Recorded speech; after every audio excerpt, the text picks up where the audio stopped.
আসসালামু আলাইকুম। আজকে হচ্ছে ষষ্ঠ শ্রেণীর ৫, ৬, ৭ নম্বর অঙ্কটা আমি আজকে আপনাদের করাবো। ৫, ৬, ৭।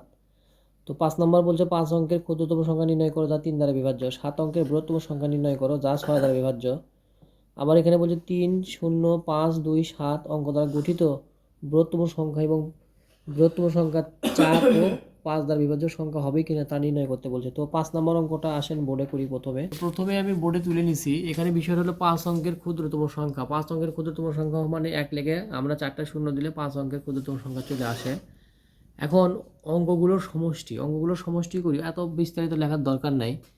মেন যে থিম সেটা লিখলেই হবে। অঙ্কগুলোর সমষ্টি হলো ১, ০, ০ সবগুলো যোগ করা পাইছি ১, যা ৩ দ্বারা বিভাজ্য নয়। এটা কি ৩ দ্বারা বিভাজ্য? এটা ৩ দ্বারা বিভাজ্য নয়। সুতরাং একের পরবর্তী ৩ দ্বারা বিভাজ্য কোনটা হবে? একের পরবর্তী ৩ দ্বারা বিভাজ্য হবে, যেহেতু আমাদের যোগফল ১ হয়েছিল। একের পরবর্তী ৩ দ্বারা বিভাজ্য সংখ্যা হবে ৩ দ্বারা বিভাজ্য সংখ্যা হবে ৩-এর সংখ্যা হবে একের পরবর্তী ৩ দ্বারা বিভাজ্য সংখ্যা হবে সংখ্যাটি হবে ৩। একের পরবর্তী ৩ দ্বারা বিভাজ্য সংখ্যাটি হবে কত? ৩। মানে ১ তো ৩ দ্বারা বিভাজ্য হলো না, কিন্তু একের পরবর্তী যদি ৩ হতো তাহলে 3 দ্বারা বিভাজ্য হতো। এই বিষয়ের কথাটার অর্থ হচ্ছে একের পরবর্তী 3 দ্বারা বিভাজ্য সংখ্যাটা হবে 3। এই কথাটার অর্থ হচ্ছে একের পরে যদি এখানে 3 থাকতো তাহলে আমাদের 3 দ্বারা বিভাজ্য হয়ে যেত, তাহলে 3 হলেই তো হয়।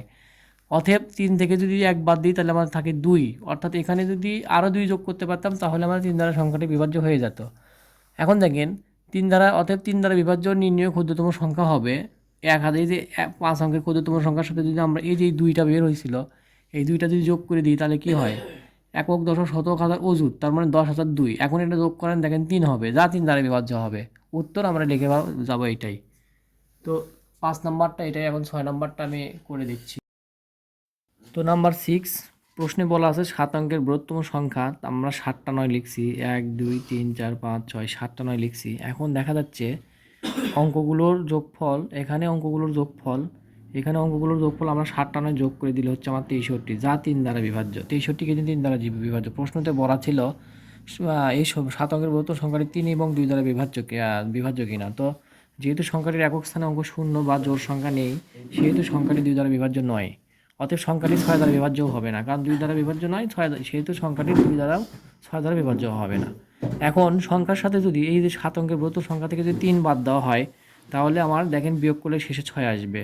এখন অঙ্কগুলোর যোগফল যদি করে যায়, এগুলো সব যদি যোগ করে যায় তাহলে হবে 60। যা 3 দ্বারা বিভাজ্য। সবগুলো যোগ করে দেখেন আপনারা 60 হবে।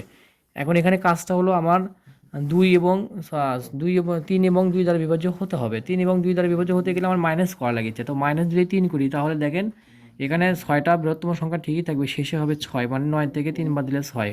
এখন অঙ্কগুলো যদি যোগ করি, অঙ্কগুলোর যোগফল হবে 60, যা 3 দ্বারা বিভাজ্য। আবার এখানে দেখা যাচ্ছে কি, দেখেন এখানে কিন্তু একক স্থানে কিন্তু জোর পাচ্ছি। আবার এই সংখ্যাটির একক স্থানীয় অঙ্ক জোর, যা 2 দ্বারা বিভাজ্য। প্রশ্নটা 6 নম্বর অঙ্কটা একটু বড় হবে, কিন্তু আসলে কিছু করার নাই। এই অঙ্কটার রেজাল্টটা এমনই হবে, আপনারা কষ্ট করে সবাই দেখে নেবেন, অবশ্যই ভালো ফল পাবেন। 7 নম্বর অঙ্কটা করব, আপনারা হচ্ছে ভিডিওটা কন্টিনিউ করবেন ইনশাআল্লাহ। আসসালামু আলাইকুম। যেমনটি বলেছিলাম 7 নম্বর অঙ্কে চলে আসছি। অঙ্কে বলা আছে 3, 4, 5, 2, 7 দ্বারা গঠিত বৃহত্তম সংখ্যা। এটা গঠিত বৃহত্তম সংখ্যা আমরা আগে লিখলাম, মানে বড় থেকে ছোট সাজালাম, তাহলে বৃহত্তম সংখ্যা হয়ে গেল। এখন হলো এই যে এখানে দেখেন 75, 320 আমরা সাজাছিলাম। 75, 320 সংখ্যাটিতে একক ও দশক স্থানের অঙ্ক কিন্তু 20।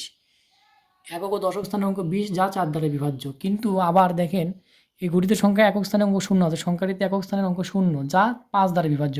কোশ্চিনে বলা ছিল গঠিত বৃহত্তম সংখ্যাটি 4 এবং 5 দ্বারা বিভাজ্য হবে কিনা। তো আমরা হিসাব করে দেখতে পাচ্ছি যে সংখ্যাটি 4 এবং 5 দ্বারা বিভাজ্য, কারণ সংজ্ঞাতে এইভাবেই বলা আছে যে কোনো সংখ্যাটির একক ও দশক স্থানের অঙ্ক যদি 4 দ্বারা বিভাজ্য, সংখ্যাটি 4 দ্বারা বিভাজ্য। যেহেতু আমার এই একক ও দশক অঙ্ক 20, একক ও দশক স্থানের অঙ্ক 20, তা 4 দ্বারা বিভাজ্য। আবার 5 দ্বারা বিভাজ্যের সংখ্যাতে বলা আছে কোনো সংখ্যার একক স্থানের অঙ্ক শূন্য হলে সেই সংখ্যাটা 5 দ্বারা বিভাজ্য হবে। তো একক স্থানে শূন্য আছে, তো 5 দ্বারা বিভাজ্য হবে। অঙ্কটা ভালো লাগলে অবশ্যই লাইক, শেয়ার, কমেন্ট আশা করি শেয়ার করবেন। আমি প্রতিনিয়ত ভিডিও দেওয়া, নেটের একটু প্রবলেমের কারণে ভিডিও দিতে পারতেছি না। অবশ্যই মানে নেট ফাস্ট হবে এবং সমাধান হবে ইনশাআল্লাহ।